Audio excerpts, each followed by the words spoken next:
देखो भाई जितना मारा था रेडियो से देखो जितना रेडी स्टेज का इसी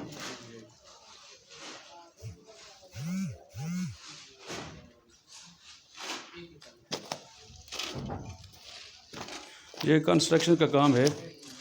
फर्शों में हमने पाइप डाल दिए हैं। मलिक साबर न्याजी की ये कोठी है, उसके फर्शों में हमने ये पाइप डाल दिए हैं। ये डीसी वायर के लिए, बाकी इंशाल्लाह दीवारों पे कल शुरू करेंगे।